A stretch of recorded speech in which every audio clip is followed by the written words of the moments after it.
Alright, I'm gonna, again, this is very free form. I actually have some PowerPoint that I'm reusing from last year. I'll go through it super quick. And then what I want to do is actually to jump into the game and kind of do a live speed run and talk through some of the design features while it's going. Can everybody hear me at the back? Excellent. Can you hear me on the camera? Just keep it up, that's all I ask. Yeah, I know I get mumbly and I get focused on my screen, so I will endeavor. Alright, multiply roguelike. So, who was here last year? So a lot of you have seen this, so I'll show you what I've been working on the last year or so with this. You'll notice it doesn't have a name yet, so I've been procrastinating on for an entire year on coming up with a name for this game. But, where's my mouse? Okay, roguelikes on the C64, it's impressive game catalog. It's 25,000 games in game-based 64, and there's more than 200 roguelikes or variations, adventure 2D, RPG, etc. Here's a whole bunch of my favorites. And some of Minima, written by Robin Harbin. And this Minima was neat because it's procedural generation, like the levels, like the world is procedurally generated, and that was a big inspiration for me. And so there's this one that originally came out in the VIC-20, was ported to the 64, called Demons of Dex. And this was the point where I thought, I could really do this, and I'm loving this game, but I wish there were other entities in the game that were actual people I could play with. And so you'll notice there's the graphics are very similar. I actually contacted the author of the C64 port and asked for permission to use a lot of his graphics assets because they just fit the whole aesthetic I wanted to go with, and he said, sure, go for it, just give me credit. So this is my favorite topic, networking on the C64, Final Ethernet, Contiki, Jim Brain's 64 NIC. And so when these cartridges came out, and you could connect the Commodore to any network, everyone came out with all these tools, file transfers, terminals, chat, but how about some games? So I've been working on some games over the years. I made a little artillery duel game, a little racing game, a space shoot 'em up, and now this one, which is the roguelike. I'd also like to make a shout out here to Space Command. So this was put together by Dan Raguman, who unfortunately passed away this past summer, and Jeffrey Brace. Yeah, you guys didn't know? Yeah. So this game that the two of them put together was really remarkable. It's 8 64s connected, playing an insane 8-player version of Missile Command. But the server is also a Commodore with a super CPU. So whereas I cheat and use a PC running Java, they did theirs on a super CPU, which is phenomenal. So this is the same slides from last year. I want to do a roguelike. What if the other people in the game, other characters in the game were other people on their 64s?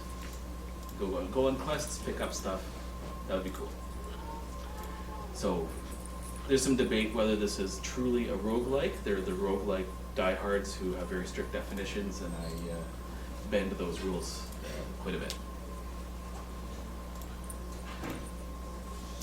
So yeah, so it's one single shared instance, so when you're playing, you're all playing in the same game world, it's multiplayer. And by object persistence, you can pick up an object and drop it, and you come back into the game 3 weeks later, and it's still there, unless somebody else has picked it up and moved it. And the monsters persist as well, they're always there and in the game, and they respawn, otherwise you go through and clear the game out, and then you've got an empty dungeon. So, but a couple of variations I've done is you can carry items in either your left hand or your right hand. I've deliberately limited the inventory in the game because to properly finish the game you need potions, you need a key, and you need a sword and a shield, and how do you carry all this? Well, you invite a friend to carry the rest, that's how. So at any given time there's what you currently see, that's in your character's cell, and then what you're holding in your left hand and what you're holding in your right hand. So there's a mechanic where when you attack, so it can stack, like you can get a sword in each hand and do double damage. Like that. So when you're using an item, you have to be explicit about, is it the item that's in front of me, or the one in my left hand, or the one in my right hand? So it's reserved for you. Be mindful of the cables. Sorry.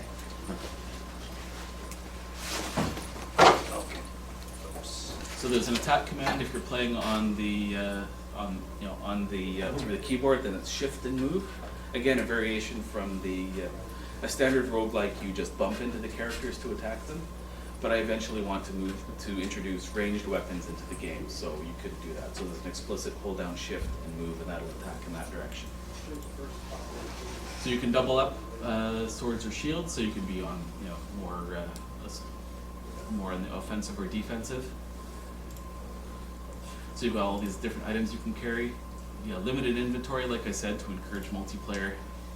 And there's magic items scattered throughout the game, but behind the scenes they do recharge and respawn, otherwise someone will go and just clear the dungeon out. And I was inspired by the like text adventure games where you can say use this or inspect this or pick this up. So there's different commands reflecting that. Oh yeah, and play with joystick on the 64. I've also got a Discord voice chat. The idea is that multiple players can get together online and then have a voice chat. And I wanted to recreate that feeling you get in high school when you had 10 friends over and you were all playing Mule or whatever and playing together in the same room. And oh yeah, there's some stuff to discover. There's different types of clients. I've done Commodore 64, and this is the new one I've done this year, is JavaScript. You can just play in your browser. Surprisingly, not everyone has a 64 with a network card.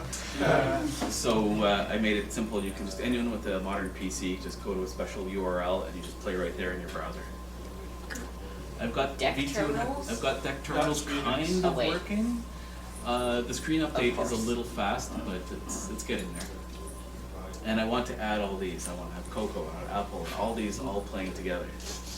So it doesn't matter which client you're using, you're still connected to the same game instance. So you can have a PC playing against the 64, playing against the deck terminal. Is the code for this open source? This is open source, it's all on GitHub, I'll show you that.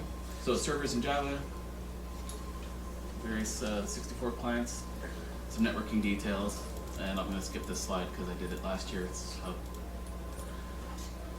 So the levels are procedurally generated, but I went in and hand edited them a little bit. I eventually want to have a massive game with 10 levels, 1,000 by 1,000 tiles or more. The sky's the limit, but given the limited user base, you'd never find each other. So my demo server is 4 levels, 100 by 100. Okay, the demo server is at this address. If you have a laptop or an iPad or a phone, you can go to that URL right now and join in the game. So is the game map and data loaded in through the network then, or does it start with the program? It all resides on the server, and then so really what's happening is the server is managing all that, and then it's streaming what your character sees to the 64 after each move. Likewise, the 64 client is taking the player actions and pushing them to the server. Any support for like a modem on a 64? The trouble is just the bandwidth. So this is coming into the RNet, 10 megabits per second. And I found with working with the deck terminal that you needed to get up to around 38,400 to get an acceptable screen refresh. But there's tricks you could do, like only send the changes and so on. I haven't gotten that far. Wait, But the 64 users port being limited to 2400 or 9600 baud is a real bottleneck. wait a sec. What's So- what's the Yes. Wi-Fi? Oh wait, no, I found it. Never mind. You got it? Okay. So if you go to I'll go to that address in a second. Oh yeah, so this is my challenge to you all. The game, as it's running out, is winnable. So if you can find no one has done this yet in a year. So you can win the game by discovering the magic word. Easy, please. Okay, well, there's a lesser magic word in the game. All right, so to do. Oh yeah, I still need a name for the game. So any suggestions welcome. I want to introduce different character types. Like right now, your character is just a character, but like you could have clerics, fighters, wizards, that sort of thing. Ranged weapons, like I said. The monster movement right now is extremely simple. I want to add in A-star search, which is a more sophisticated method. Things like ray tracing, so that you have limited vision when there's walls in the way. And lots of little details, but I don't have a very strong vision of where it's going to go. I'm kind of exploring and seeing what users think of it. Where's most of this processing happening? Is it happening Mostly your on the server. On the server. So here's all the stuff I want to add. So and this is stuff I would love some help with if anyone wants to jump in. I need pixel artists and designers and play testers and someone to port it to an Apple II and more designers for puzzles and coders. Even add a login system. Like you could register a character and have it persistent, kind of the Minecraft model where you go into and out of the world and have your character's stats tracked. Oh yeah, and it still needs a name. There is, you're asking about this open source, so yeah, it's there on GitHub. I'll post that to Discord in a moment, but so just GitHub under my user ID. And thank you, this is the same as last year, so everyone who's helped me test it and do the graphics. And there's a really great community on Reddit called Roguelike Dev. And they even had a conference in San Francisco over Thanksgiving weekend, and I went down there, presented the game, and they loved seeing an old school Commodore there. All right. Oh, anyway, that was my contact info. You guys know how to reach me. And I'm talking too much, and now I'm going to play. So this is the starting screen. So it's extremely simple. So there's forums. If you're having trouble with the game, go onto the forums. There's a link to how to download the 64 client and a link to Discord chat. If you hit Start Game, which I've already done in another window, it takes you here. So this is live off the server in Montreal, and it's working. And there's only 3 people. There's somebody. You can move way faster than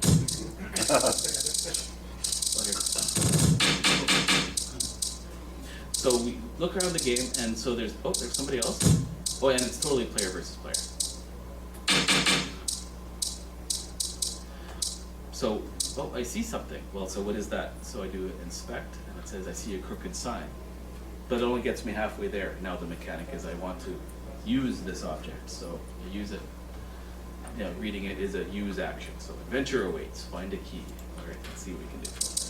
So like I said, this is going to be a little bit of a speed run, but I wanted this first level to be a little bit of a tutorial to show players a tiny bit of the gameplay mechanic, so they can do a couple of simple tasks before they get thrown into all of the fray with the monsters.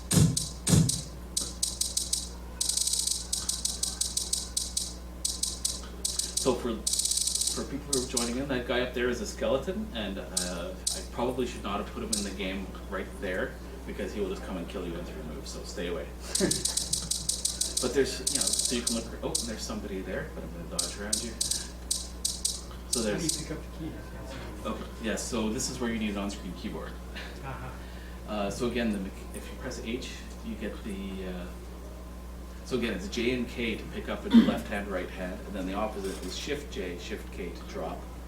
And then to use items, it's star to use the one that you're seeing, comma to use what's in your left hand, and the period to use what's in your right hand.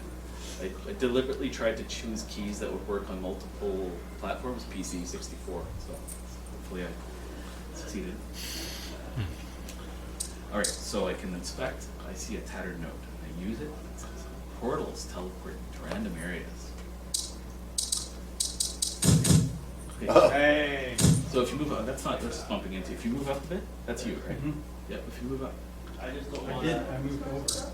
Move up. Okay, move up again. I'll pick up the key and just follow behind me. Yes.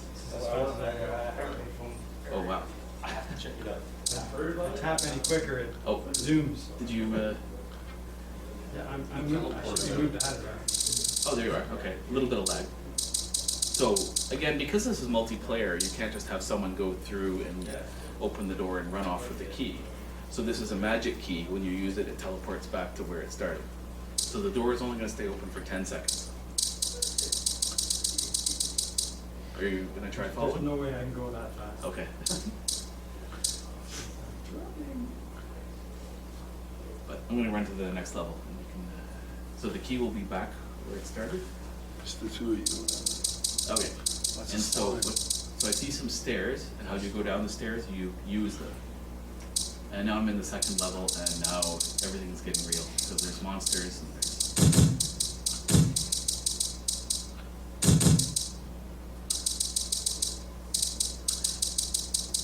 open a chest, you use it, and it has a potion in it. So I'm going to pick that up into my right hand. I should call something Gateway Forever. Sorry? Gateway Forever. Kind of reminds me of a game. Oh, I'll have to check that out. Gateway to. Gateway to Abshai? Yeah, that was a big inspiration too. It's called Gateway Forever. Gateway Forever? Yeah.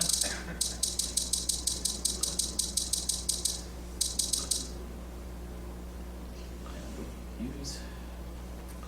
And so that chest is empty.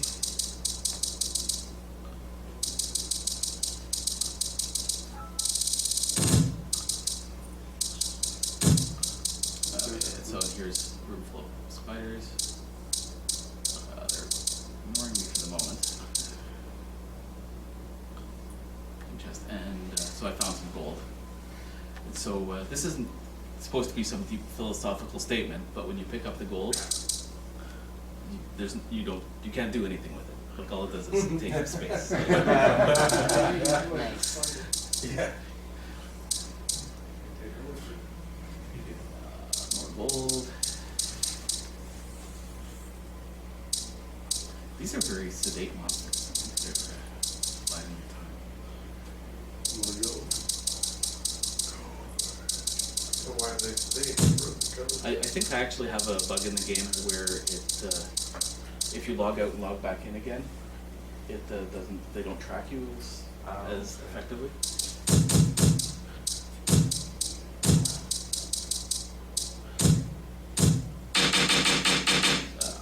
Not gonna get into it without a sword.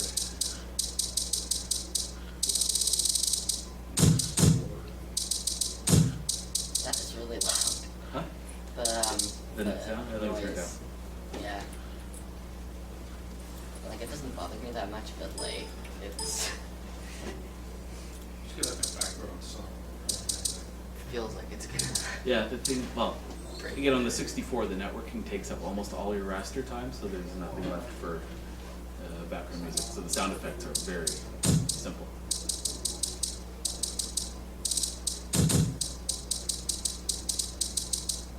Oh, I got a shield at least, so I'll pick that up into my left hand. Shield dash though. You cannot shield bash them now. Actually, no, it's not quite true, but the amount of damage it does is so minimal, like maybe 1 point.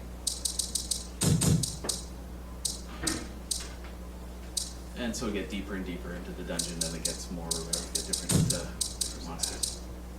Did the tiles just change? Sorry? Okay. Well, it's a different tile set for each level, just to give it a kind of a unique feel.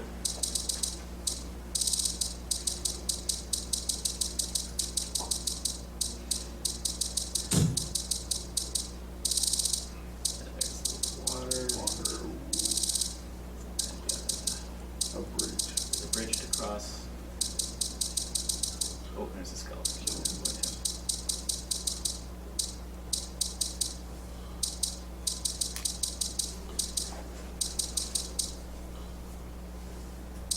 Well, you get the basic idea. So there's this, there's 4 levels in total you can explore, and there is a little puzzle to solve, and that will win the game. Again, this is just showing off a concept and proving it out, playing out the gameplay. But I'd like to expand this into something quite a bit larger, so that you could have tens of Commodore users all logged on at the same time together. Come on, give us some credit. So that's really what I wanted to show. Do you have any questions? Yes. Nice and loud. Do the skeletons like come to life? They do. These ones are kind of sleepy, and I think I have a bug in the game. So yeah, they should be chasing me, and I have to figure out why they're ignoring me. But it's actually a good thing. So now's the time to play the game. I'm actually going to log in on a separate instance here and see. Oh, then I have to do the key.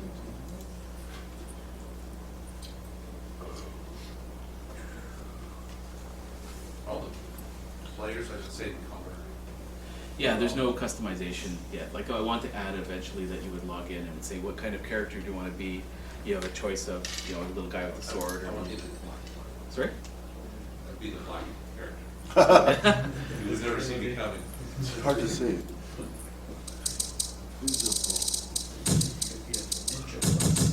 Yeah, or yeah, Nick might reserve that for an invisibility potion. Okay, Mr. Skeleton, you're oh, yes. Oh, there we go. Now we're in business. He woke up.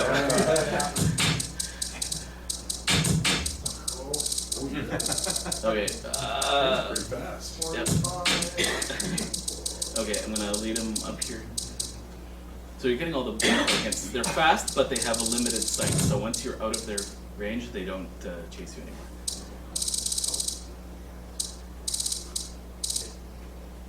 So yeah, so notice there's parts of the level here that I can't access. That would be a clue.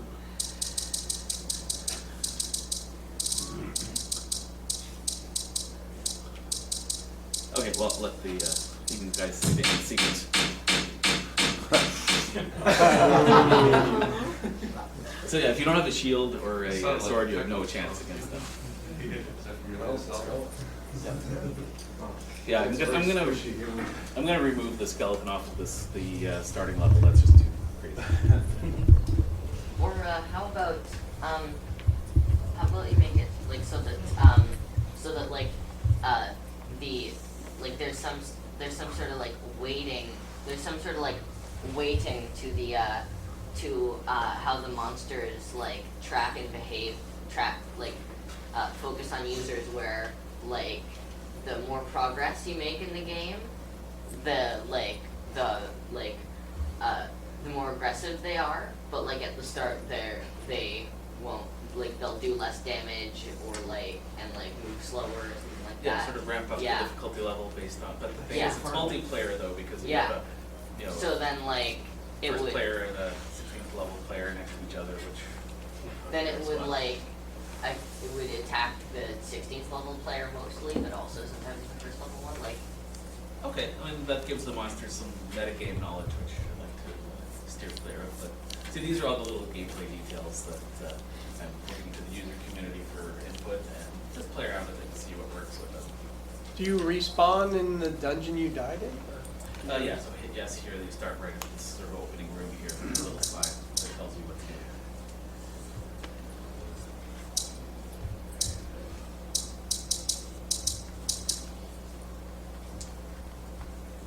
Everyone's focused on the screen and want to watch the skeleton have a go at me again.